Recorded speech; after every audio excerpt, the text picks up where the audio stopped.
Emmanuel Wirzi does what he loves most. He teaches young Cameroonians about the value of the Oku forest and how to maintain its most basic asset, the trees. The environmentalist heads the Cameroon Gender and Environment Watch, NGO. His main goal? To preserve the forest for future generations.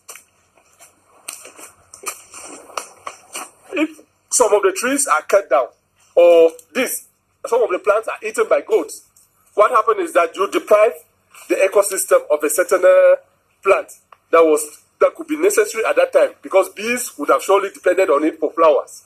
But the more those trees or those herbs are destroyed, the more the bees starve, because there will be a period when they will not have food. Emmanuel Wirzi shows the benefits of beekeeping to local residents. Bees don't only pollinate the plants in the forest. Oku forest bees produce a unique white honey that fetches a good price. For the residents, it's a fairly cheap and easy way to make a livelihood, and beekeeping means they can make use of the forest without destroying it. I know the bee farmer will help me because I always use the honey for myself, and then I even send some to my children outside to help them where they are being. Wirzi makes space for new trees. The Oku forest is still the largest mountain forest in West Africa, but it's under threat. Over the last 2 decades, half of it has been cut down and turned into agricultural land. By explaining the benefits of the trees, Wirzi hopes to motivate local youth to care for them. This is a big tree of, we call this tree Noxia congesta, and it produces much of the flowers that helps in the production of Oku white honey. And you can see this tree has suffered from bushfire. Wirzi and his family live in Bamenda, in the valley below the Oku forest with its mountainous terrain.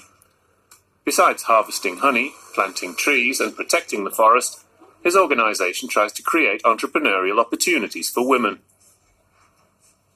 Then we train women on micro businesses, how to run a micro business. It should be a micro business because we want to encourage women to do something to at least to scale up their standard of living. Emmanuel and his NGO face many challenges, from funding to ethnic differences, lack of government support, even just getting bogged down in mud.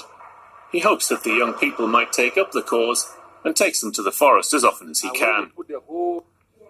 The picking of the seeds and the nursing of the seeds is done with the children. We want to prepare future nature lovers. He dreams that young Cameroonians will add centuries of life to this ancient forest, and his efforts look promising.